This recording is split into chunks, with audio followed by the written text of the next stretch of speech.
ابراہیم آپ نے یہ کام کیوں کیا؟ ہمارے حاجت رواؤں کو، مشکل کشاؤں کو، ہمارے بتوں کو آپ نے کیوں توڑا؟ اس پر فرمایا ابراہیم خلیل اللہ نے، ان بتوں سے پوچھو کس نے کیا ہے؟ کہا کہ ابراہیم تمہیں پتہ نہیں ہے، یہ بولتے نہیں ہے۔ فرمایا اگر یہ بولتے نہیں ہے، یہ مشکل کشا کیسے؟ یہ حاجت روا کیسے؟ یہ بگڑی بنانے والے کیسے؟ یہ معبود کیسے؟ یہ مسجود کیسے؟ ان کے آگے پیشانی کا جھکانا کیسا؟ یہ بچے بچیاں دینے والے کیسے ہو سکتے ہیں؟ فرمایا یہ تمہارے بت وہ ہیں جن کے سامنے تم روٹی رکھتے ہو، کھانا رکھتے ہو، ان کے کھانے کو چوہے اٹھا کر لے جاتے ہیں۔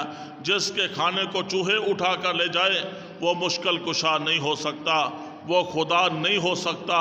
میرا خدا تو وہ ہے جو ساری کائنات پر جس کی حکومت ہے، جو زمینوں کا بنانے والا، آسمانوں کا بنانے والا، شرق و غرب کا بنانے والا، شمال و جنوب کا بنانے والا، ساتوں زمینوں کا بنانے والا، ساتوں آسمانوں کا بنانے والا، کائنات کے اندر عزت ذلت دینے والا، کائنات کے اندر زندگی موت دینے والا، کائنات کے اندر بیماری تندرستی دینے والا، کائنات کی ہر چیز کو بنانے والا۔ کائنات کی کتنی خوبصورتی ہے، اس کا بنانے والا کون ہے؟ گرمی کو کون لاتا ہے؟ سردی کو کون لاتا ہے؟ صبح کو کون لاتا ہے؟ شام کو کون لاتا ہے؟ کیسا خوبصورت میرے رب نے نظام شمسی بنا دیا۔ چاند اپنے مدار میں چلتا ہے، ستارے اپنے مداروں میں چلتے ہیں، سورج اپنے مدار میں چلتا ہے، زمین اپنے مدار میں چلتی ہے۔ کبھی ان کے اندر گڑبڑ نہیں ہوئی۔ سورج کے طلوع ہونے میں، سورج کے غروب ہونے میں کبھی بھی ایک سیکنڈ کا فرق نہیں آیا۔ یہ نظام کس کے قبضہ قدرت کے اندر ہے؟ دنیا کے اندر چھوٹی سی بلڈنگ بنانی ہو اس کے لیے کئی ستونوں کی ضرورت پڑتی ہے۔ میرا رب ہی تو ہے اتنا بڑا نیلا آسمان بغیر ستونوں کے جس نے کھڑا کر دیا۔ یہ کون ہے؟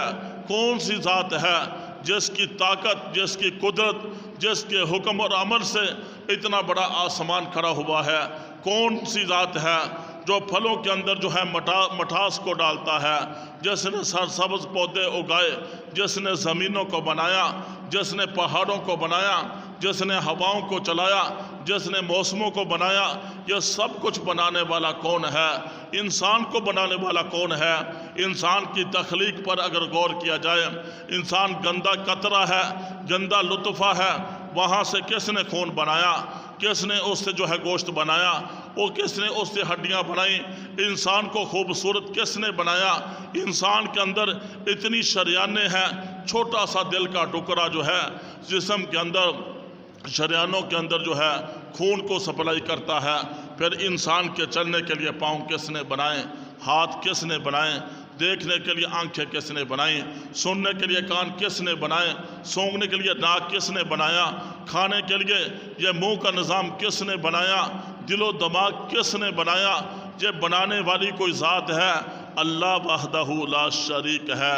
پوری دنیا کی طاقتیں مل جائیں، ملنے کے بعد ایک مچھر کا پر بھی نہیں بنا سکتے۔ یہ میرے رب کا امر اور حکم ہے۔ انسان کو خوبصورت بنا دیا، انسان کو خوبصورت بنا دیا، اشرف المخلوقات میں سے پیدا کر دیا، اور فرمایا لَقَدْ خَلَقْنَا الْإِنسَانَ فِي أَحْسَنِ تَقْوِيمٍ۔ ہم نے انسان کو بڑا خوبصورت بنایا۔ انسان کے اندر سانس لینے کے لیے نظام تنفس بنا دیا، کھانے کے لیے نظام انہضام بنا دیا، اور کھانے کو فضلہ کو باہر نکالنے کے لیے نظام اخراج بنا دیا۔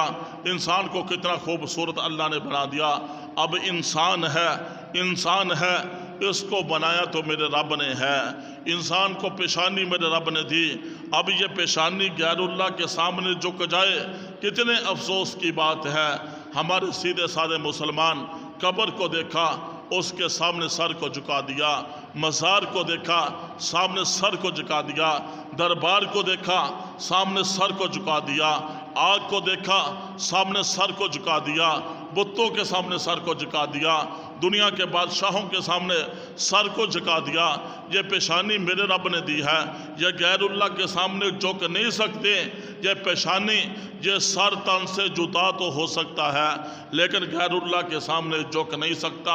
اسی دعوت کو ابراہیم خلیل اللہ لوگوں کو دے رہے ہیں کہ لوگوں ایک اللہ وحدہ لا شریک کو خالق مانو، ایک اللہ وحدہ لا شریک کے سامنے سجدہ کرو، وہی مشکل کشا ہے، اللہ ہی حاجت روا ہے، اللہ ہی مشکل کشا ہے، اللہ ہی بیٹے دینے والا ہے، اللہ ہی بیٹیاں دینے والا ہے، اللہ ہی کائنات کا نظام بنانے والا ہے، سجانے والا ہے، چلانے والا ہے، اور کائنات پر بادشاہت حکم صرف اللہ ہی کا چلتا ہے، اللہ کے علاوہ کائنات کے اندر کسی کا حکم نہیں چلتا۔ یہ دنیا کے بادشاہ کیا ہیں؟ ایک وقت بادشاہ ہوتے ہیں، دوسرے وقت میں فقیر ہوتے ہیں۔ ان کو بادشاہ اور فقیر بنانے والا، ان کے اندر تبدیلیاں لانے والا کون ہے؟ وہ بادشاہوں کا بادشاہ ہے، وہ شہنشاہوں کا شہنشاہ ہے، وہ رب العالمین ہے، وہ رب السماوات والارض ہے، اللہ ہے، اللہ ہے۔ ابراہیم خلیل اللہ قوم کو سمجھا رہے ہیں کہ غیر اللہ کے سامنے سر نہ جھکاؤ، بتوں کی جو ہے پوجا نہ کرو، یہ بت کسی کو نفع نقصان نہیں دے سکتے، یہ اپنے ہاتھ ہی سے بنائی ہوئی مورتیاں یہ مشکل کشا حاجت روا نہیں ہو سکتے، لہٰذا بتوں کو توڑ دیا۔ جب بتوں کو توڑا لوگ آپ کے خلاف کھڑے ہو گئے۔ آج جب بھی کسی مشرک کے سامنے توحید کی بات ہوتی ہے، اللہ کی وحدانیت کی بات ہوتی ہے، اللہ کی الوہیت کی بات ہوتی ہے، اس کو بڑی تکلیف ہوتی ہے۔ اللہ کے محبوب صلی اللہ علیہ وآلہ وسلم جب نبوت کا تاج آپ کے سر پر آتا ہے، اس سے پہلے کیا حالات تھے؟ لوگ آپ کو صادق کہہ رہے ہیں، لوگ آپ کو امین کہہ رہے ہیں، لوگ آپ کو جو ہے کہہ رہے ہیں اے اللہ کے محبوب آپ کی باتوں کے اندر کوئی شک و شبہ نہیں ہے، آپ کے پاس امانتیں بھی رکھتے ہیں، آپ کو سچا بھی کہہ رہے ہیں کہ لوگوں آپ نے فرمایا کہ لوگوں آج فرعون کی چوٹی پر کھڑے ہو کر محبوب خدا نے جب کلمے کی دعوت دی، اسی وقت پتھر آیا محبوب کے جو ہے وضحا والے چہرے پہ لگا۔ اس سے پہلے وہی قوم کے لوگ جو آپ کو صادق اور امین کہا کرتے تھے۔ یہ توحید کا مسئلہ اتنا اہم مسئلہ ہے، یہ توحید کی ضرب جب مشرک کو لگتی ہے، مشرک کو بڑی تکلیف ہوتی ہے۔ اس وقت کے اندر ابراہیم خلیل اللہ نے جب توحید کی دعوت دی، بتوں کو توڑا، مشرکوں کو بڑی تکلیف ہوئی، اور جو ہے نمرود کے پاس پکڑ کر لایا گیا۔ نمرود کی عدالت ہے، نمرود پوری دنیا کا بادشاہ ہے، پوری دنیا کی بادشاہت نمرود کو ملی، لیکن کامیاب نہ ہوا۔ پوری دنیا کی بادشاہت کے باوجود کامیاب کیوں نہیں ہوا؟ اللہ اور اس کے رسول صلی اللہ علیہ وآلہ وسلم کے احکامات پر عمل نہ کیا، وقت کے پیغمبر کی بات کو نہ مانا۔ اس سے پتہ چلتا ہے دنیا کے مال و اسباب کے اندر، دنیا کے عہدوں کے اندر، دنیا کی بادشاہت کے اندر، وزارت کے اندر، دنیا کے جو ہے عہدوں کے اندر جو ہے کامیابی نہیں ہے۔ کامیابی اللہ اور اس کے رسول صلی اللہ علیہ وآلہ وسلم کے احکامات کو ماننے کے اندر ہے۔ چنانچہ نمرود کے دربار کے اندر ابراہیم خلیل اللہ کو لایا جاتا ہے۔ نمرود کہتا ہے کہ ابراہیم میں خدا ہوں، میرے سامنے سجدہ کرو۔ ابراہیم خلیل اللہ فرماتے ہیں میں اس ذات کے سامنے سجدہ کرتا ہوں جو ساری کائنات کو پیدا کرنے والا ہے، جس نے مجھے پیدا کیا ہے، جس نے مجھے پیشانی دی ہے۔ میں اس کے علاوہ غیر اللہ کے سامنے سجدہ کرنے کو شرک سمجھتا ہوں۔ اس پر کہا ابراہیم میں ہی ہوں جو عزت ذلت کا مالک ہوں، میں ہی ہوں جو زندگی موت کا مالک ہوں، اور جو ہے اپنے دربار کے اندر جس آدمی کو سزا سنائی تھی اس کو معاف کر دیا، جو بے گناہ تھا اس کو جو ہے سزا دے دی۔ یہ دنیا کے اندر ہو جاتا ہے، بے گناہوں کو سزا مل جاتی ہے، اور جو ہے گناہ گاروں کو چھوڑا جاتا ہے۔ یہ دنیا کی عدالتیں ہیں، اس کے ترازو کے اندر تو کمی بیشی ہو سکتی ہے۔ کل قیامت والے دن جو میرا اللہ ترازو لگائے گا، عدالت لگائے گا، وہاں پائی پائی کا حساب ہوگا، وہاں کوئی چھوٹ نہیں ہوگی، وہاں کوئی کمی بیشی نہیں ہوگی، کسی کے ساتھ زیادتی نہیں ہوگی، ہر انسان کے ساتھ انصاف ہوگا۔ اس پر کہا میں ہی ہوں جو عزت دیتا ہوں، میں ہی ہوں جو زندگی دیتا ہوں، موت دیتا ہوں۔ ابراہیم خلیل اللہ فرماتے ہیں کہ نہیں، تو خدا نہیں ہو سکتا، خدا وہ ہے اگر تو اپنی خدائی کے اندر سچا ہے۔ میرا خدا سورج کو مشرق سے نکالتا ہے، مغرب کے اندر غروب کرتا ہے۔ اگر تو اپنی خدائی کے اندر سچا ہے، سورج کو مغرب سے نکال اور مشرق کے اندر غروب کر کے مجھے دکھا۔ اس پر نمرود لاجواب ہو جاتا ہے، پریشان ہو جاتا ہے۔ اس کے بعد اپنے فوجیوں کو حکم دیتا ہے کہ ایک بہت بڑا ایندھن اکٹھا کرو۔ شیطان نے یہاں جو ہے وسوسہ ڈالا کہ آگ کے اندر ڈالا جائے، آگ کے اندر چلا جائے گا، ختم ہو جائے گا، مشن رک جائے گا۔ آج جس انداز میں دنیا والے پروپوگنڈے کرتے ہیں، تدبیریں بناتے ہیں، اس انداز میں وہ جو ہے فلاپ ہو جائے گا، ناکام ہو جائے گا۔ اس دور کے اندر بھی ابراہیم خلیل اللہ کے متعلق یہ پلان بنا کہ ان کو آگ کے اندر ڈالا جائے۔ چنانچہ نمرود نے اپنے 40,000 فوجیوں کو حکم دیا ایندھن اکٹھا کرو۔ 40 دن تک وہ ایندھن لکڑیاں اکٹھی کرتے رہے، اور چاروں طرف 12 میل تک، 12 میل اس طرف، 12 میل اس طرف، 12 اس طرف، 12 اس طرف، چاروں طرف 12 میل تک جو ہے ایندھن جو ہے پڑا ہوا ہے۔ اب اس کو آگ لگتی ہے۔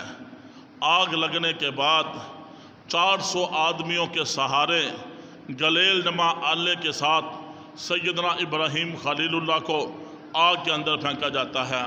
جب آگ کے اندر پھینکا جاتا ہے، اس پر اللہ کے پیغمبر ابراہیم خلیل اللہ، جو اللہ کا دوست ہے، جس کی محبت اللہ کے ساتھ ہے، اللہ کا جو پیغمبر اور رسول ہوتا ہے وہ بچپن ہی سے توحید پرست ہوتا ہے، اس کو شرک کے ساتھ نفرت ہوتی ہے۔ چنانچہ جس کی یاری رب کے ساتھ ہو، جس کا تعلق اللہ کے ساتھ ہو، کیا میرا رب اس کو تنہا چھوڑے گا؟ کبھی میرا رب اس کو تنہا نہیں چھوڑتا۔ جب آگ کے اندر ڈال رہے تھے، آگ کے اندر ڈالا گیا، جبرائیل آتے ہیں، میں جو ہے اس کو ختم کر دیتا ہوں۔ ابراہیم خلیل اللہ فرماتے ہیں، کس نے تجھے کہا ہے؟ کہا کہ میں اپنی مرضی سے آیا ہوں۔ کہا کہ میرا رب مجھے دیکھ رہا ہے، وہ میرا سب سے بڑا نگہبان ہے۔ میکائیل آتے ہیں، اگر حکم ہو بارش برسا دیتے ہیں، آگ جو ہے ختم ہو جائے گی۔ فرمایا نہیں، مجھے کسی سہارے کی ضرورت نہیں، جو میرا سب سے بڑا سہارا ہے، جو میرا سب سے بڑا مالک اور خالق ہے، میرا اللہ ہے، وہ مجھے دیکھ رہا ہے۔ جب آگ کے اندر ڈالا گیا، جتنی بھی رسیاں تھیں وہ جل گئی۔ ابراہیم خلیل اللہ کو میرے رب نے محفوظ کر کے دکھا دیا اور حکم دیا، اے آگ تم بھی میری مخلوق ہے، آگ کا کام جلانا ہے۔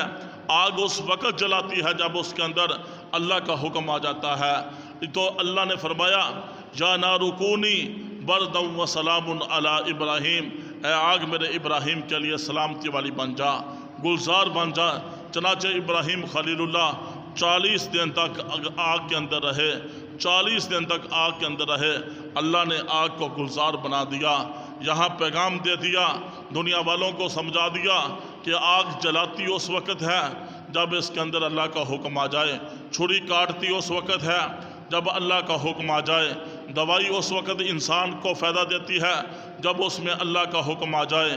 انسان کی پوری دنیا کے اندر جو کچھ بھی انسان استعمال کرتا ہے، اس کا فائدہ اور نقصان اسی وقت ہوتا ہے جب اس کے اندر میرے رب کا حکم آ جاتا ہے۔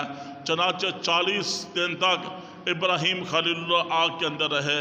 نمرود کی بیٹی دیکھتی ہے کہ اللہ کا پیغمبر ہے، ابراہیم خلیل اللہ ہے، آگ کے اندر جو ہے مزے کے ساتھ ہے، بڑی جو ہے مزے کے ساتھ ہے۔ اسی وقت جو ہے نمرود کی بیٹی جب یہ دیکھتی ہے ابراہیم کے معجزے کو، اللہ کی جو ہے مدد کو، وہ ایمان لے آتی ہے۔ لیکن جو نمرود تھا، پوری دنیا کا بادشاہ تھا، اس کے مقدر کے اندر ہدایت نہیں تھی۔ ہدایت اس کو ملتی ہے جس کو میرا رب چاہتا ہے، جس کو میرا رب نہیں چاہتا اس کو ہدایت نہیں ملتی۔ اللہ کے محبوب صلی اللہ علیہ وآلہ وسلم کے ساتھ آپ کے چچا ابو طالب بڑی محبت کیا کرتے تھے۔ جب موت کا وقت قریب آیا، اللہ کے محبوب نے فرمایا، چچا ایک مرتبہ کلمہ پڑھ لو، کلمہ پڑھ لو گے، کل قیامت والے دن آپ کی سفارش کر کے جنت کے اندر داخل کروا دوں گا۔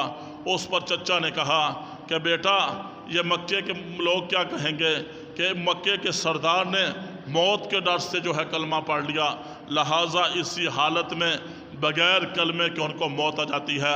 اللہ تبارک و تعالیٰ فرماتے ہیں، میرے محبوب، انک لا تہدی من احببت ولکن اللہ یہدی من یشاء، میرے محبوب جسے آپ چاہیں گے اسے ہدایت نہیں ملے گی، جسے میں اللہ چاہوں گا اسے ہدایت دوں گا۔ ابو ہریرہ رضی اللہ تعالیٰ عنہ، ان کی والدہ مشرکہ ہے، اسلام کے اندر داخل نہیں ہوئی۔ جب بھی ابو ہریرہ گھر کے اندر آتے اللہ کی محبوب کی مجلس کو چھوڑ کر ماں کہتی بیٹا یا کملی والے کا در چھوڑ دے یا میرا گھر چھوڑ دے۔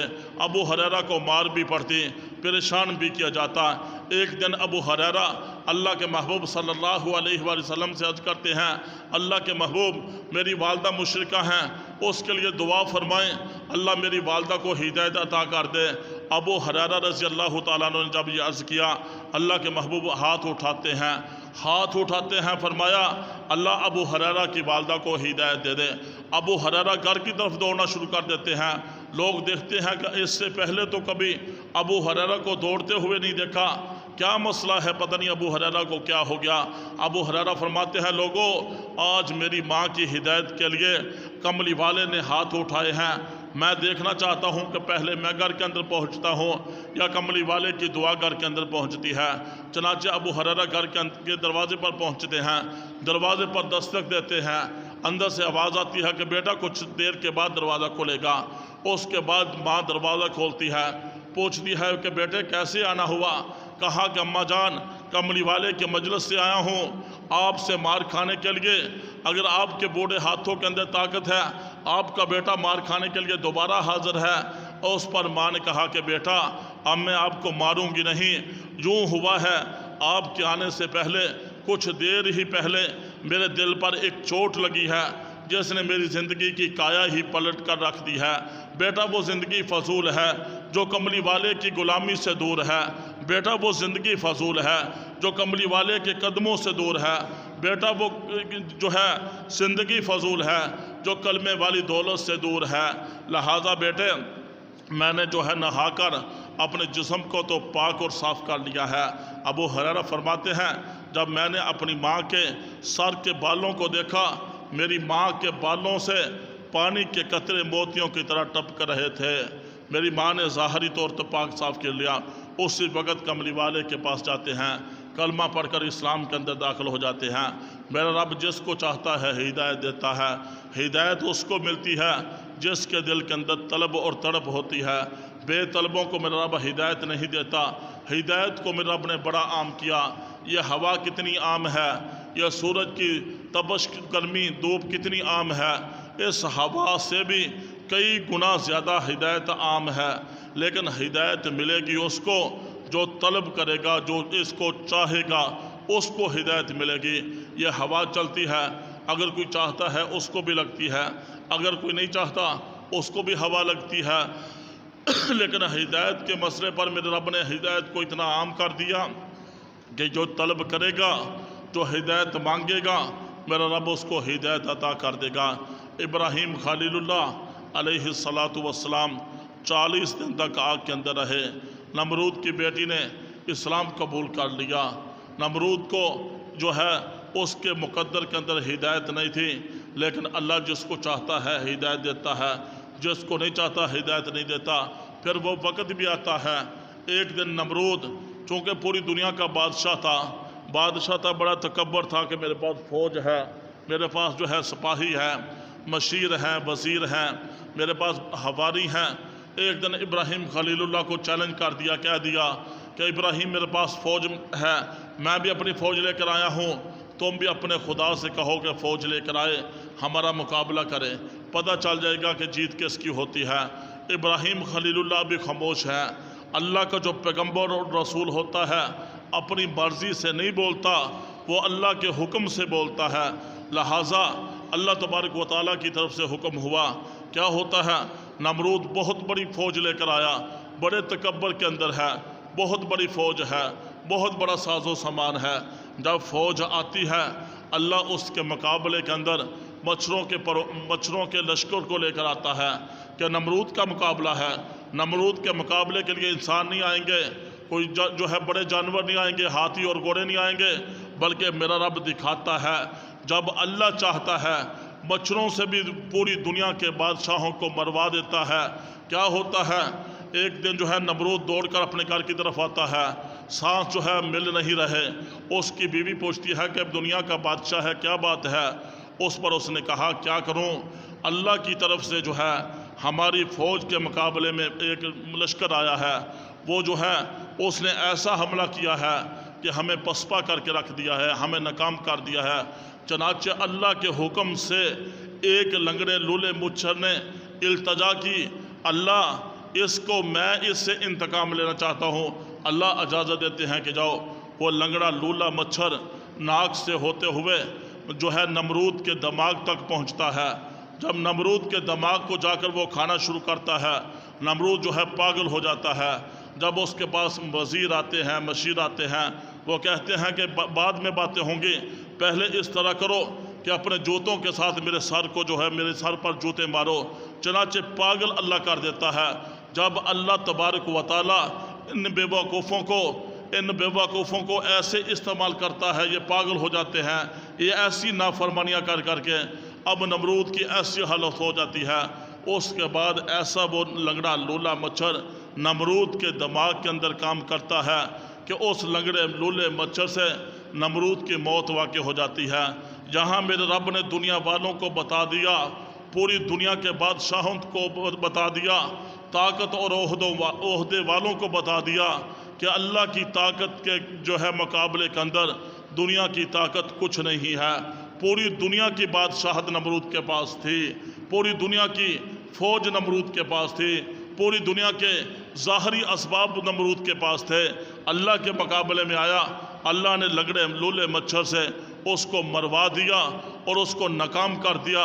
وقت کے پیغمبر کو ٹھکرایا، بات کو نہ مانا، لیکن میرے رب نے ایسا اس کو ناکام کر دیا، پوری دنیا کی بادشاہت کے باوجود بھی نمرود دنیا سے ناکام ہو کر چلا گیا۔ آج کسی کو کوئی نمرود کہہ دے وہ گالی سمجھتا ہے۔ ان کے نام کو جو ہے اللہ نے دنیا کے اندر نشان عبرت بنا دیا۔ اللہ اور اس کے رسول صلی اللہ علیہ وآلہ وسلم کے احکامات کو دنیا کے اندر جو بھی مان کر جاتا ہے، جو بھی اس کی پیروی کرتا ہے، اللہ نے ان کے ناموں کو آج بھی تاریخ اسلام کے اندر زندہ کیا ہے۔ صحابہ کے نام کس طرح ادب و احترام کے ساتھ ہر ایمان والا لینا پسند کرتا ہے، کس وجہ سے صحابہ کے نام کو جو ہے ادب و احترام کے ساتھ لیا جاتا ہے۔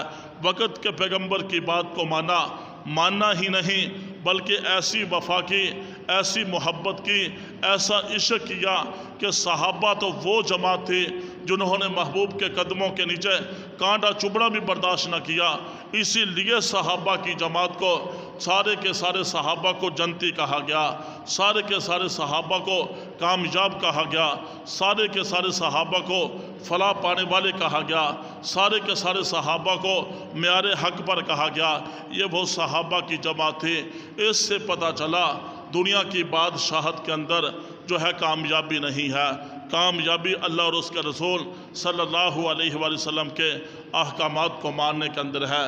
چاہے وہ دنیا کا بادشاہ اس کو مان لے، دنیا کا وزیر مان لے، دنیا کا تاجر مان لے، دنیا کا ذمہ دار مان لے، مزدور مان لے، غریب مان لے، جو بھی اس دنیا کے اندر رہتے ہوئے یہ چند دن کی زندگی سنبھل کر اتباع سنت کے مطابق گزارے گا، میرے رب نے اس کے لیے ہمیشہ ہمیشہ کی کامیابی رکھی ہے۔ وآخر دعوانا ان الحمد للہ رب العالمین۔